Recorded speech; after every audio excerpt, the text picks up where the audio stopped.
Bonjour, aujourd'hui on plonge dans un sujet que tout le monde, ou presque, a déjà vécu, le saignement de nez. C'est souvent anodin, bien sûr, mais ça peut parfois cacher quelque chose d'un peu plus sérieux. Alors, on va décortiquer tout ça ensemble. La vraie question, elle est là.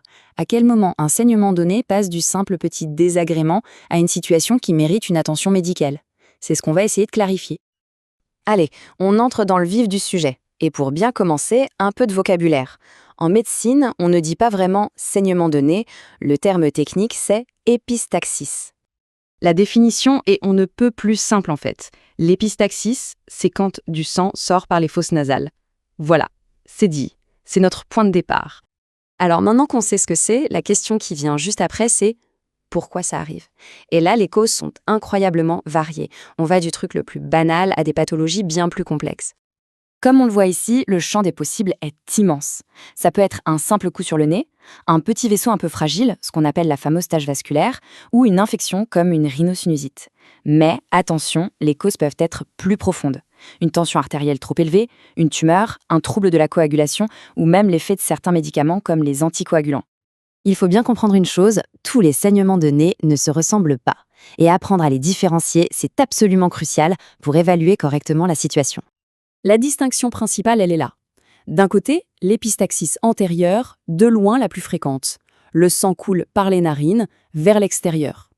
De l'autre, il y a l'épistaxis postérieure. Elle est plus rare et surtout plus inquiétante, parce que le sang s'écoule aussi dans l'arrière-gorge, et ça, c'est un vrai signal d'alerte.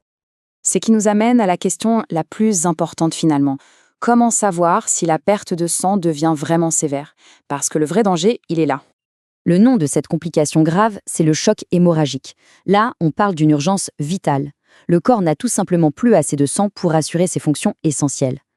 Le tout premier signal d'alarme, il est circulatoire.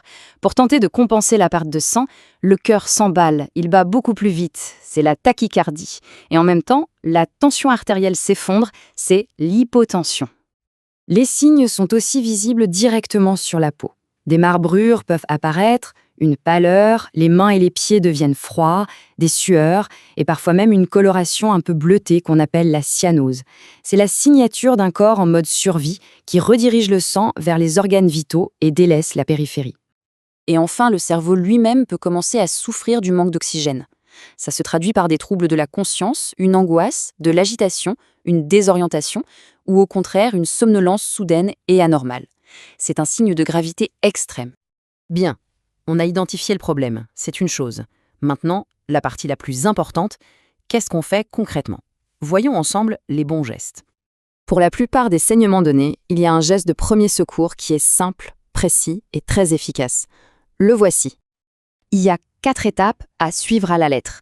D'abord, on se mouche doucement, une seule fois, pour évacuer les caillots. Deuxièmement, on pince fermement la partie molle du nez, juste en dessous de l'os. Troisièmement, et c'est le point crucial, on s'assoit et on penche la tête vers l'avant, jamais en arrière, pour éviter d'avaler le sang. Et enfin, la patience est la clé. On maintient cette pression pendant 10 bonnes minutes, sans vérifier toutes les 30 secondes si ça saigne encore. Mais que faire si, malgré un geste bien exécuté, le saignement continue? Eh bien, c'est le moment où il faut passer le relais à une prise en charge médicale. À l'hôpital, les soignants ont plusieurs options. Le tamponnement antérieur, où l'on place une mèche imbibée d'un produit qui resserre les vaisseaux. Pour les saignements qui viennent de l'arrière, on peut utiliser une sonde à double ballonnet. Et enfin, la cautérisation, qui permet de sceller directement le vaisseau responsable, un peu comme si on le soudait. En résumé, il faut donc savoir à quel moment on sort du cadre du simple incident. Revenons sur les signaux d'alarme, qui, eux, ne trompent pas. Une consultation médicale s'impose sans délai si le saignement est vraiment abondant et ne s'arrête pas après 10 à 15 minutes de compression efficace, si le sang coule dans la gorge, si les signes de choc hémorragique qu'on a décrits apparaissent, en cas de difficulté à respirer, et bien sûr si le saignement arrive juste après un traumatisme crânien. Une fois à l'hôpital, pour trouver la cause exacte, des examens complémentaires pourront être faits. Une analyse de sang pour évaluer la coagulation, un examen direct de l'intérieur du nez, la rhinoscopie, ou des techniques d'imagerie plus poussées comme le scanner ou l'IRM. En conclusion, il faut retenir que la grande majorité de saignements de nez est sans gravité, mais il ne faut jamais les banaliser complètement. Savoir reconnaître les signes de danger et connaître les gestes qui sauvent, ça peut vraiment faire toute la différence. La question de départ reste donc valable à chaque fois. Simple saignement ou signal d'alarme. Désormais, on a les clés pour faire la part des choses.